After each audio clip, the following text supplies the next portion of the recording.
What up, Internet? What's going on again? We're back. It's the Basement Protagonist, and I am your old hero host, scumbag Sherm, all the way back from learning the Peacemaker dance routine. Listen, I will never ever do that in public, so don't even worry about asking.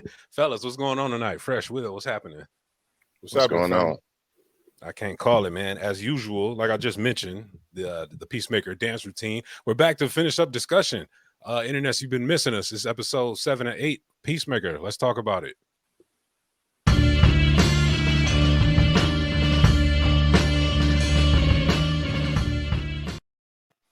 Now, shout out to you if you're watching us on YouTube right now, and if you're listening on Spotify, Apple Music, however you found us. I would just like to say that I agree with the caption here at the bottom. We are not a fan of racists here at the Basement Protagonist Crew. And episode 7 and 8 of Peacemaker, you kind of got a bit of that racist vibe that Augie, Peacemaker's dad, was putting down as one of the big reveals. We get to see the white dragon. We get to see a lot of things. Fellas, how did y'all feel about this episode? Oh, I'm happy when racists die. Yeah, it was pretty. I wasn't expecting him to do the dirty deed with his pops. I just thought it was gonna be a beat down, and that was it. But I was a little surprised that he went all the way with his pops. Man, he knocked him down, man, permanently. Now, for those that don't know, it's all spoilers here on the Basement Protagonist, so please don't be surprised to hear something you haven't heard if you haven't watched. But if you haven't watched, why are you watching this? Why are you listening? Go finish the show, come back, and it'll make more sense to you. But yes, Peacemaker's father was killed. He was executed, but he did get to show off the white dragon suit. A lot of things happened, internets, between 7 and 8. We got to see the cow. Judo Master has been making some hellified scenes. Hardcore is taking over. Mern is now dead. Fellas, I mean, it's been a lot happening. I don't want to go straight to the end, but to start with 7, obviously, it starts off with the racist fools running around in the forest, and one of the crazier scenes with Peacemaker's dad displaying his fake Tony Stark suit. And how did y'all feel about that, first of all, before I go too far? Yeah, I was underwhelmed by his technology. I was thinking that since he made these helmets, he's got a other dimensional teleportation like storage unit and all this stuff. I was expecting to see a little bit more from that suit, but Racist unlimited thinkers. I guess this guy, I wanted to see a little bit of history. Like, is this guy's a scientist? Did he just stumble upon this stuff? Or, give us a little bit more of an explanation behind the technology that went into it. But the suit itself, it looked like something that you would see off Power Rangers or something, man. That's a good point, man. I was thinking that too. I mean, this guy obviously is not the smartest, the sharpest knife in the drawer or whatever, because as you see in certain flashback scenes, he's got organized children fights going on, and that resulted in Peacemaker literally killing his brother, which is kind of the psycho, whatever the word is, the brainy part of the show. But I say that to say that this guy has some pretty crazy tech to be such a limited racist thinker, right? Right. Right.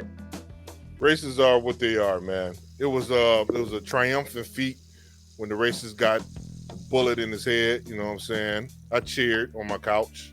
You know what I mean? But it was on some whack ass Tony Stark shit. I appreciate when Vigilante, who was my favorite character so far in this whole series, was like, yo, his weaknesses in the joints, you know what I'm saying, to start putting hands on fake Tony Stark. So it was pretty cool on that aspect. But the whole scene, so I thought previously, I suggested I thought like they was gonna handle the butterflies and then the races was gonna come in place, but I got it out of order. They just really made quick work with the racists, you know what I mean? Like, right. So shout out to James Gunn. He made the racists what they are, fodder. You know what I mean? Yeah. We all thought that White Dragon was gonna do something, but no, he got manhandled. Shout out to Vigilante because he took a lot of punishment in those 7 and 8 episodes. Episode 7 and 8. And I think that's the one where they crashed the car in 7, right? They're being chased through the woods. Yeah, it was 7. It was he down for his team, man, because he literally threw the bomb, blew himself up, and the whole all the races up. You know what I'm saying? And one of the more Well, crazier scenes, yeah, he drops the grenade and blows the shit out of himself. Yeah, Hey, yeah, hey, but it was kind of, that whole scene with them just kind of cruising and laughing and talking, man. And then all of a sudden, my man just rams into the side of the van, man. And they were getting up like, "Now, what the fuck was that? Like, what hit us?" yeah. Because I That believe was that's right after him and Adebayo had their falling out. right, And right, then, right, right. yeah, and they were. Hey, he dropped some truth bombs on them too, though, in the middle of that street. Like, look, man, I was supposed to kill you when you was born, man. Some told me, start quoting yikes. all that religious, stuff, and he threw out some pretty um outlandish, Yeah, stuff out there, man. Well, it gave Peacemaker some emotional depth. Like Mhm. you see why psycho analysis, as Sharon was talking about earlier, about what I'm saying, trying like to talk about trying. that what I'm saying, why he is who he is. Usually like the Freudian concepts or whatever, all these therapists, it's always ended up with the what your parents do to you. You know what I'm saying? And your childhood trauma makes you who you are. And more or less, like you can see it, uh, Peacemaker is a bona fide lunatic because of his father and killing his brother. You know what I mean? Putting paws on his brother and making him having a seizure. And his father like, yo, why the fuck you kill him? Like, come on, what? You got me and my brother fighting in the cage match. You know what I'm saying? Got him Surrounded fighting by in a hole. racists. Yeah, right. So, Cheering me on. cheering me on. You know what I mean? So I believe the racists got their just due. Uh, I'm glad because, like, what I'm saying, they had all types of burners on them. You know what I'm saying? Adding so a melee type of formula to whatever was happening because what I'm saying, it could have went all bad. Somebody could have got murked during that whole thing. You know what I'm saying? But you know what I mean? What was those helmets? They figured out the helmets was like helping them track whatever. Mhm. Yeah. You know what I'm saying? Because like old girl that sucked off the racist dude, she had The bald headed she white. had the you know what I'm Yeah. saying? She had the little joint to track and shit. You know what I mean? But like they got busy. You know what I'm saying? Shout out to Vigilante. You know what I'm saying? Being the wise person that he is. Now that scene is funny to me because they show well, Adebayo makes the joke and says, "Hey, look, I wouldn't expect you to put the damn helmet and grab the raccoon," and his face is like torn to shreds. It was just the little touches, man. This show is just constantly driven by the little things that I find highly enjoyable. I think James Gunn has created a masterpiece, but like we said, episode 7, they treated the racists like they were fodder. So once they Facts. dispatched to those guys, we got to see the glimpse of the big boy, the cow, wasn't it, right? Mhm. Mhm. Yeah, and I believe that's how the episode ends. That episode, they showed a big reveal, the ugly cow. Well, whatever with the big eyeballs. It was kind of weirding me out, to see it in the screen or whatever. Yeah, there was some hellified graphics, man, because I was quite weirded out too. It takes a lot to weird me out, but Yeah. seeing that disgusting cow squirm and shit, man, you know what I mean? There was like, yo, I'm glad I wasn't eating, you know what I mean? Because some of that shit might have ended up on my shirt or something, man. Ah, man. But before you get there, I mean, like we were talking earlier, Adebayo and Chris, aka Peacemaker, they did have a come to Jesus meeting or whatever, and did. I don't want to say they made up, but there was a moment where Eagerly hugs Peacemaker, and she was all in, like, oh, this must be it. And in the very next scene, Eagerly is proved to be a dumb animal, as he wouldn't get in the vehicle as they were being chased. And he had to be convinced with like snacks and things of that nature. So it's an interesting dynamic that Peacemaker has with this bird, or this bird or whatever. And it led to Adebayo joining the team to make the bigger plot come to fruition. So I appreciate how they pulled that off. You know what I mean? Well, she was on some sucker shit from the get go, so you know what I mean. Under that double agent type thing with Waller, you know what I mean. real sucker shit. And the whole planning the diary, real sucker shit. You know what I'm saying? No, Like, Yeah, man. yeah. She's Go ahead, Will. she's not too you know, faithful to her mother though either though. She gave up the bag real easy. You know what I'm yeah, saying? man, you You didn't can't have to trust give up niggas that like much that, for the man. bag. Yeah. That I kind mean, of. Mm-hmm. You that was know what real I'm weak. saying? She ain't got no loyalty to her mother. She ain't got no loyalty to her wife. She ain't got no Right, loyalty to her team. Fuck right. Orange is the New Black in this shit. You know what I'm saying? You are She not a don't fan, disgust me. huh? Yeah, you are not No, a man. fan. I'm I all about loyalty. and I agree. She was so to her character's flawed in the sense where she didn't know what the hell her mom had her on. She was trying to do some basic work, and her mom's got her doing espionage schemes. I mean, with a real hardcore killer. So she threw her in the fire, man. You got to appreciate that, right? Yeah, you know what I'm saying? Like, I can appreciate, you know what I'm saying, like trying new things, you know what I'm saying? She had a dope wife, you know what I mean? They was trying new things in the early episodes, which I truly enjoyed as well. You know what I'm saying? But more or less, you know what I mean, I'm all about loyalty. If you ride with me, we ride together, you know what I'm saying, to the end. And you know what I'm saying? I can't have you doing sucker shit behind my back. Whatever, you know what I'm saying? And she was about that life when it comes to sucker shit. She came through in the clutch in moments, though. Man, Her and Economic. How you say his name? Economics. Economos. Economos. I mean, Mhm. are even you talking about the fat guy? even he had some good scenes, man. He came through in the clutch. He dispatched some races and things of that nature. Yeah, he killed racists, so I got love for him. You know what I'm saying? It's very fair. But now there's no buts. That's just a very fair statement. So at 8. So again, at the end of 7, I'm trying to think if we forgot anything major in 7. Obviously, Mern, the head butterfly, has been killed by the other butterflies, and they're storming through. The races have finally been dispatched, but the rest of the butterfly cops are now assembling at the barn to take care of the cow, who we find out in episode 8. This is their source of food, right? You know what I mean? So these guys are here to take over the world, but they're also here to fix the world, which is how Judo Master got involved. And I'm like, that's a super conflicting story. I don't know about that one. You know what I mean? You're not just gonna kill me and say, "Hey, you're broken. I'm gonna show you how to be fixed."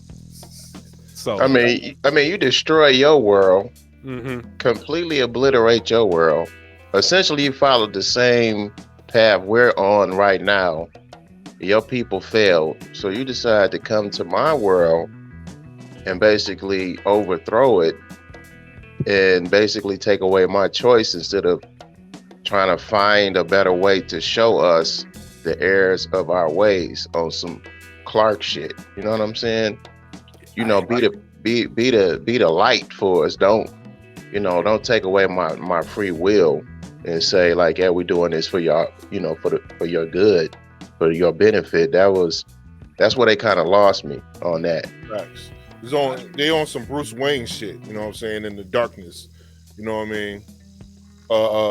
Doing whatever they do. You know what I'm saying? You got to murder somebody for them to take over anyway. So they part of mass genocide in itself as well. They murdered about like what 30, 40 cops before these A whole episodes. small town got murdered. Yeah, you know what I'm Twice. saying? I ain't trying to hear shit you gotta say. Yeah, they killed the inmates, everybody. So and that's the big reveal. And what's it? Golf? No, Mern was the one that didn't agree with that, right? And the rest of the butterflies are like, "No, we're gonna show them the way." And I agree with you, Will. You I don't care what you did. You can't just come down here and make me do it the right way. That just doesn't add up that way. And it didn't add up that way. So, as we find out in 8, that they're here to eat and sustain their way of life, but they're also here to take over our human bodies, so aka kill us. I don't know. It just I'm happy to see Peacemaker having to deal with such a planetary, on the brink of the world problem. But that's DC though, man. Yeah, that's you're what right. DC does. Even Robin's got to save the world every damn now and then, from a local scumbag or something.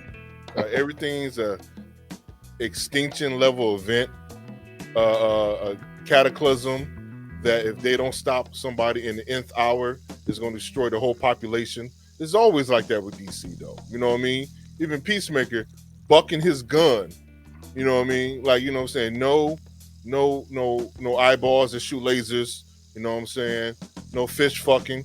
You know what I mean? He just he gotta Shout out shoot for that people. joke, by the way. Yeah, a running gag on that one. He just gotta shoot people. You know what I'm saying? And like, I appreciate the how they wrapped it up with the storytelling, and have one of the best scenes in DC history at the end of it, of 8. It was some great action too. You know what I'm saying? Like, I was on the edge of my seat. Yeah, You know what I mean? Like, some great fighting. I appreciate when Judo Master showed again, as well. At the nth hour after everybody got shot up, and then he started crying after eating his Cheetos. You know what I'm saying? Because, you know what I'm saying, he was about that business too. Oh, he scrapped with old girl in episode 7 too. Hardcore. You know what I'm saying? That was a good ass fight. Yeah, You know what I'm saying? yeah. That was because at this point Mern's dead, and we finally get to see her in action. This hardcore killer she's been proposed to be, and she had a bunch of nice moments in 7 and 8.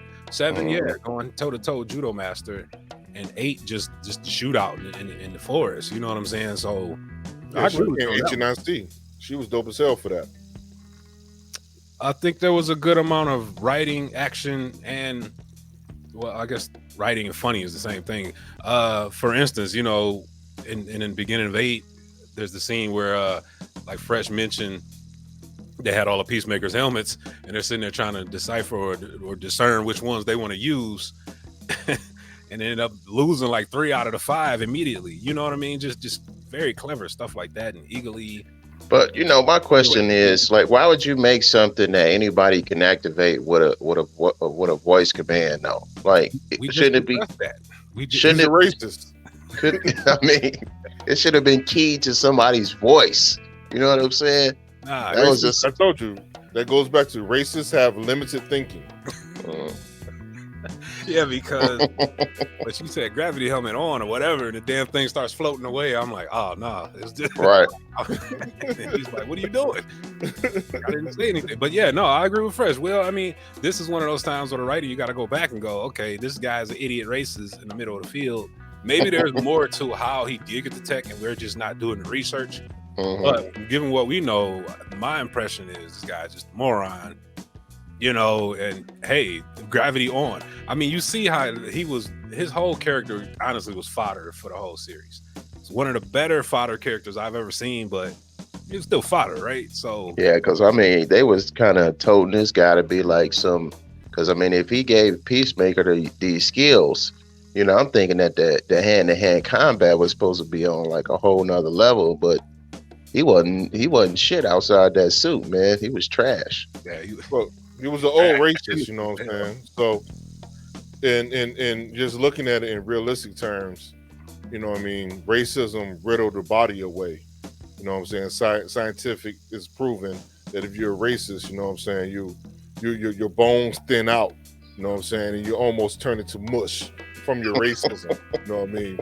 So it was only natural for his ass to get murdered in this shit. he's not wrong. He's not wrong, internets. Where's the scroll at? It should say I hate racists right now. That's what it should. Hey, but that whole scene with Economos, that was dope, man. When he went in there and he just basically just bitched out and just left the helmets in there. It was just trying to run. I'm like, man, you already down there, man. I mean, come on, man. But he bitched out. He ran outside, and you know that was some good ass writing, man. Just the other butterflies saying like, what's something that human that you took over, what's something he would only know. Why do he dye his beard? And then he just kind of goes into this existential like, I dyed my beard because I never had a girlfriend, and that was a dope ass scene, man. That was some good ass writing in that scene, man. Heartfelt, it was emotional, painful. I don't understand why band pain is so funny to me. That shit was hilarious. Then the butterfly just shitted on him like, oh, Yeah. you was trash. He's trying not to cry on the way back. Yeah, I agree with that one, bro. That one. Nobody likes me. I haven't had a girlfriend. I thought nobody would notice my beard died until this jackass came around and noticed my beard was dyed. I'm like, yeah, nigga. I was the butterfly. That was a telltale sign. Yo. Like, oh, he was a bitch, huh? Okay. Like, you got it. Oh man. Like, yeah, these dudes are weird, right? And that was a testament to both those characters, because Chris is the one who actually kind of gave him, some fortitude to do something. Now it was hilarious when he got back and the little battle pops off. He tries to jump over a fence and breaks his leg immediately. Hey, but you know what? He said he don't have no money. What is his function, man? Right? So these guys are running basically a kill program, a wet ops program outside of a prison, and he's saying he don't make no money. Man, they're gonna be paying you all kind of money to keep you quiet. I mean, so you basically living check to check doing that kind of work? Like, come on, man, this guy don't got no money. Well, you saw at the end of it, he was the only one that went back to the prison. Right, you went back to work. Yeah, went back to work, promptly opened up his laptop. And boy clocked in right on time, 8:01 on a Monday. Doing my report. It was real mediocre of him to do that. Right. That man need benefits, okay? He just broke his leg in 2 pieces. He needs benefits. Right, got Cobra. Right, yeah, he definitely 5 times the price. Yeah, Shout out to Cobra. No, fuck that. No shout out to Cobra. Cobra is the racist of healthcare. Yeah, right. We're not here to talk about Cobra, okay? We're here to talk about Peacemaker. And no, I agree though. So, like you said, he goes down there, he drops the helmets off, and I believe, again, personally speaking, this is probably my favorite DC project come around in a long time. But in one of the scenes when he drops the helmet off, the helmet had like concussion blast or whatever, and they had this little harebrained scheme that actually worked to blow the barn open. It was amazing. It was amazing scenery, amazing writing, amazing action. Because at that point it was the 4 of the gang out of Bio Vigilante who stole the show. Absolutely. Honestly, fellas, I thought he was dead. I thought he got killed at one scene before he threw the knife behind him and killed the guy, which was, kill of the week for me. You know what I'm saying? But I think in that moment, I thought he didn't make it. But that whole storm in the barn scene was just, man, that was crazy. You know what I mean? It just goes back to what this whole show's been giving you this whole time we've been watching it. Yeah, man, I definitely want to see more of Vigilante's backstory, man. I want to see how he picked up those skills. He's more deadly in the hand-to-hand combat than Peacemaker is, man. The guy's amazing. Yeah, the whole scene just of them just storming that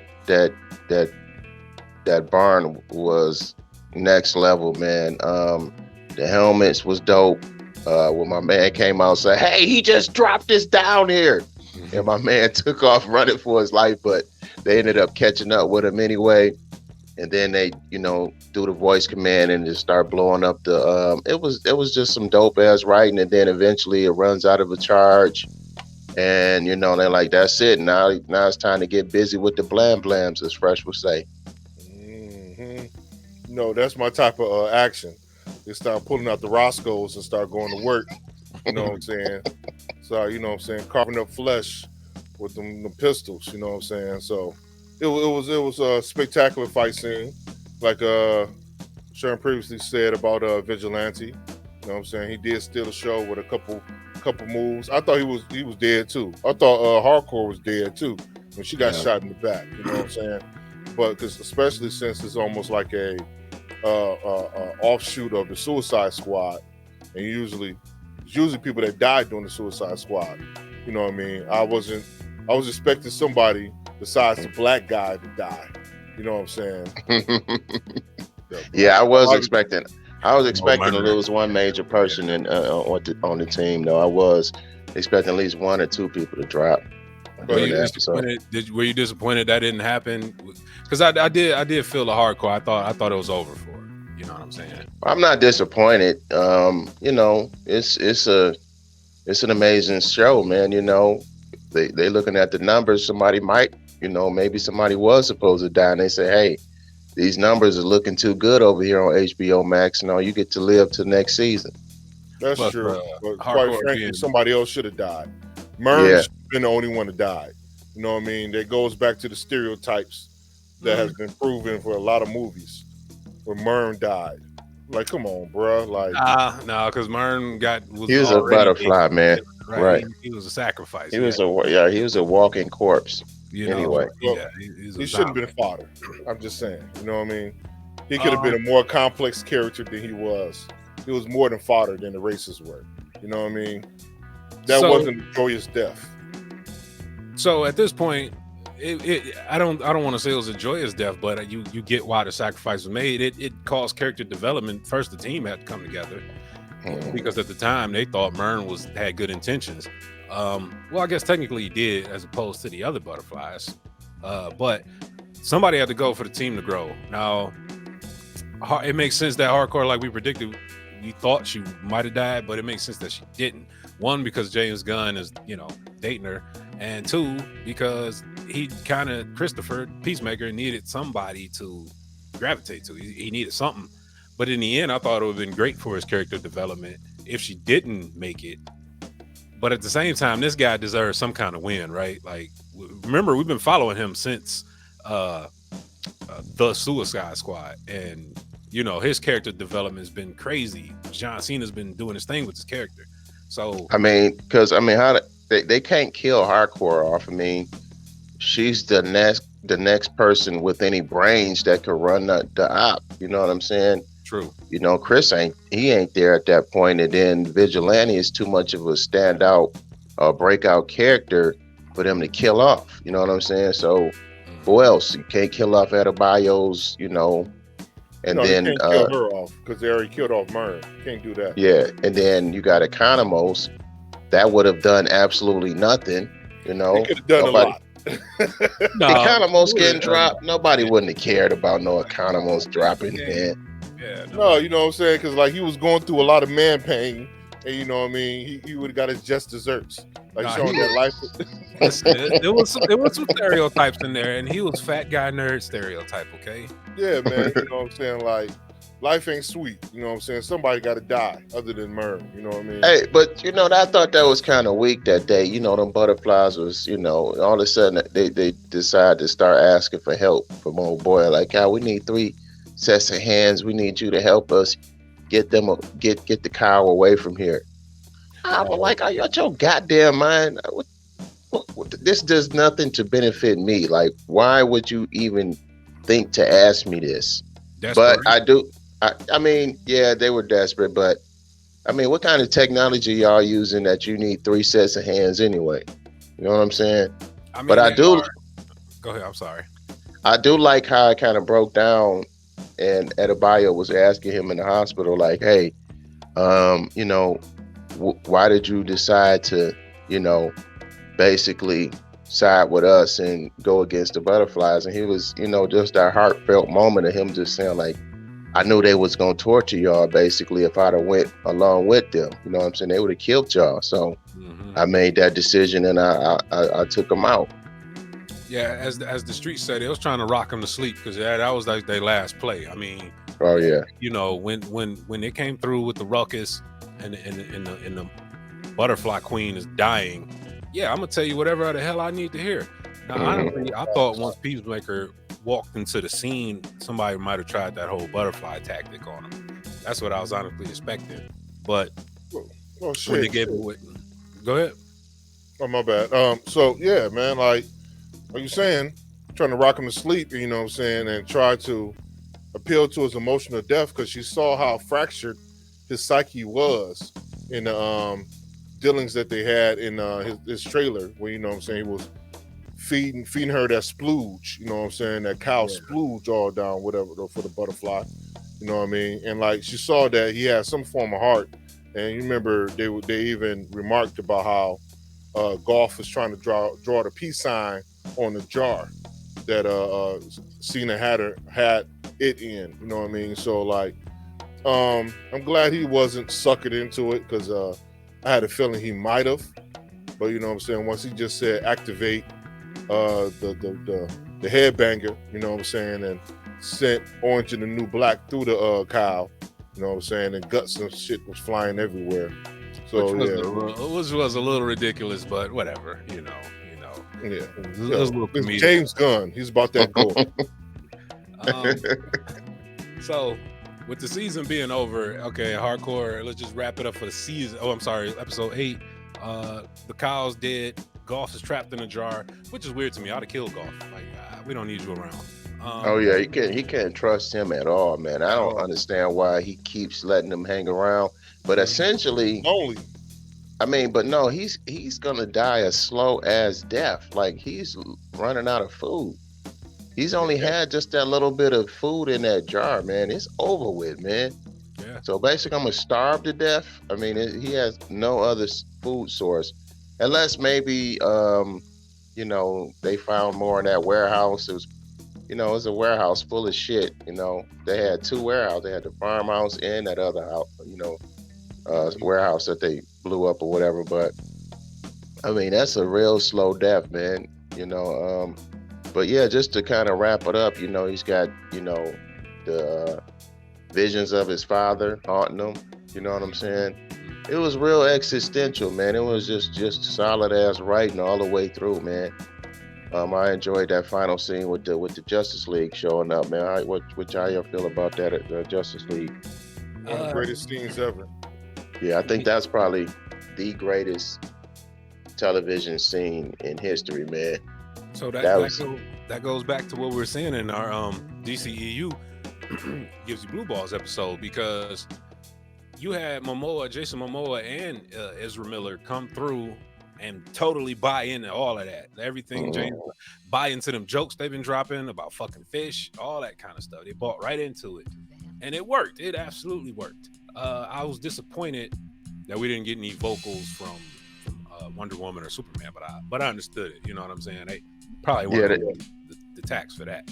Yeah, I mean, Gal Gadot, she's pretty busy as a movie star. You got Henry Cavill as The Witcher right now, whatever. But it would have been dope to just think that he's not there.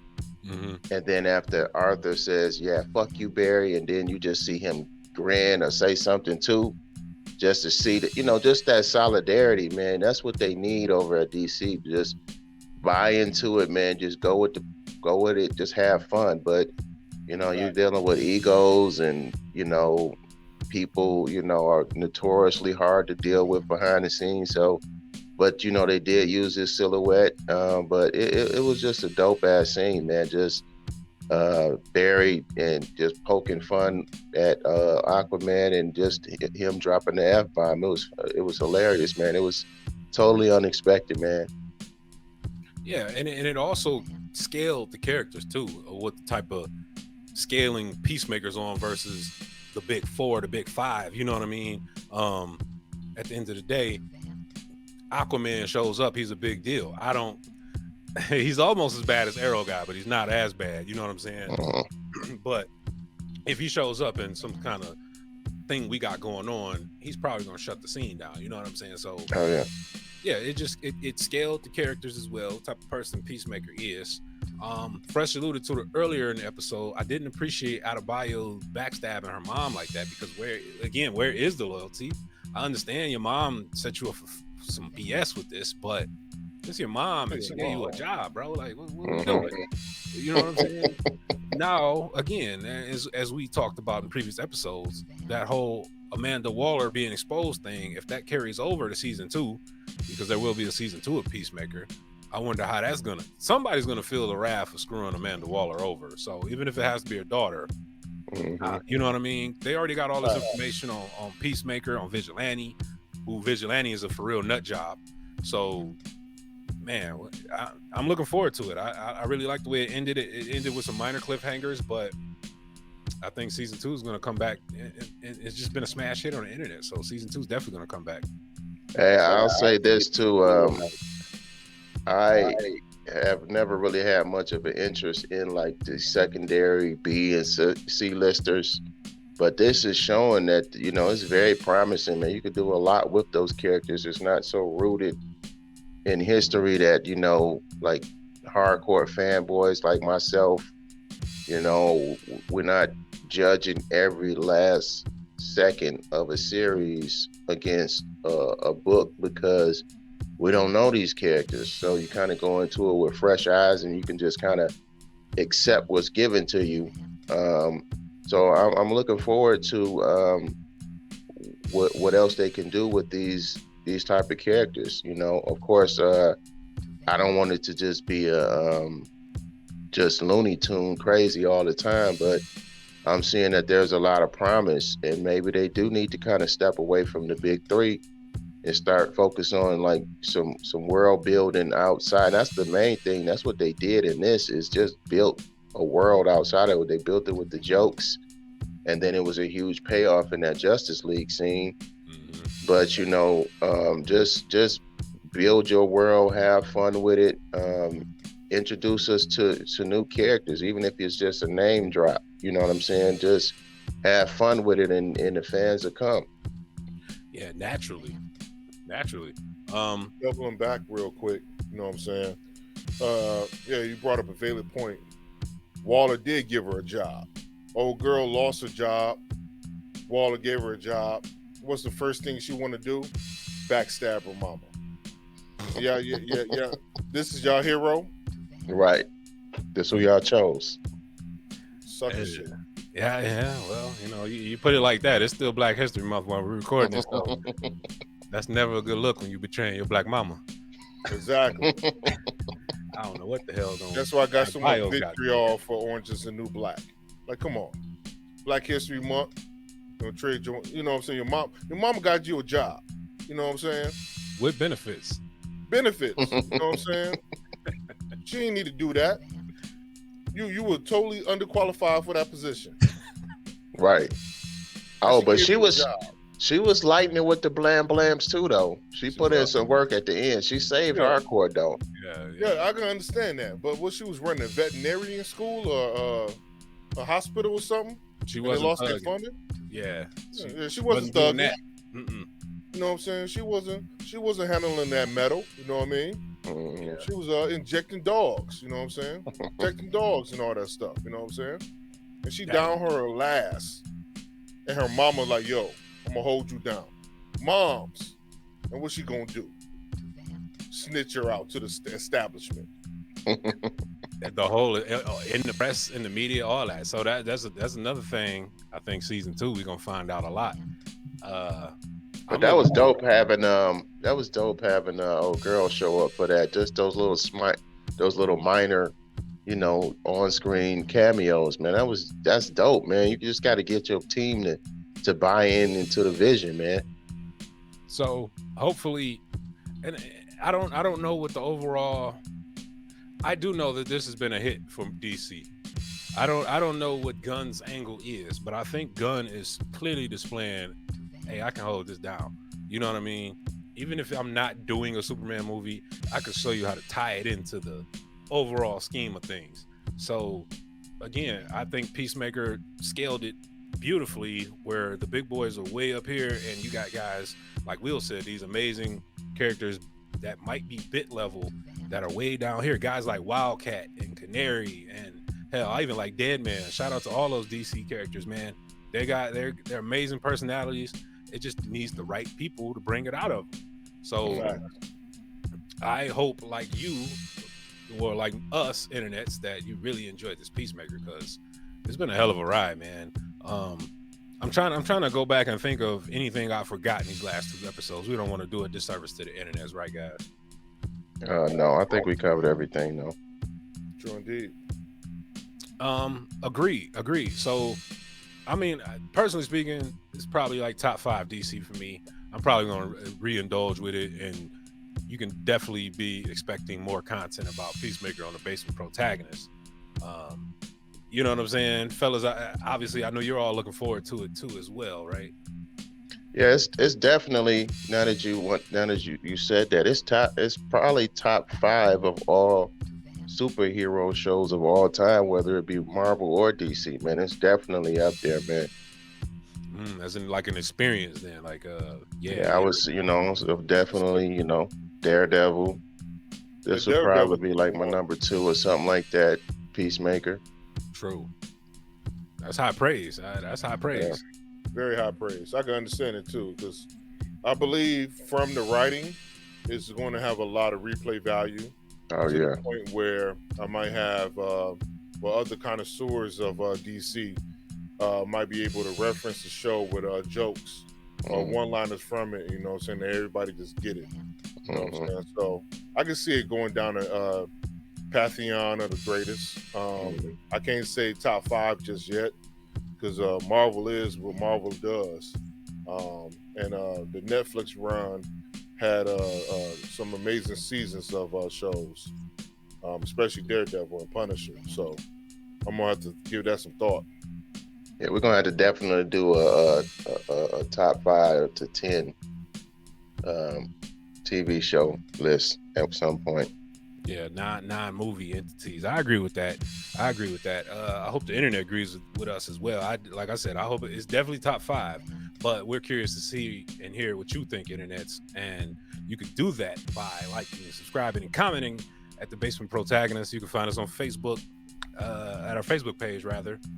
Of course, check out our YouTube channel. Hopefully, you're already there and watching us day to day. And if not, then you're on Spotify, you're on Apple Music, you're on Google Podcasts, wherever you may find and listen to podcasts. Because me, I know I'm a listener primarily when I'm making my money throughout the day. I listen to a lot. So wherever you can find us, man. We're here for your entertainment and enjoyment. And in entertainment, we're like-minded guys who think like you, and we just like to talk shit about it on the internet. That's all we can do, right, guys? For sure. Indeed. So with that being said, I'm a wrap it up tonight. Like I said before, I am your old hero host, Good Guy Sherm, representing for the Spice Lord Will and Baggage Claim Fresh. I don't even want to know what that one's about. All about getting that bag. That's real talk. That's real talk. But we'll leave it on that note with that one's internet, and we'll get at you next time from the Basement Protagonist. Peace. Peace. Peace.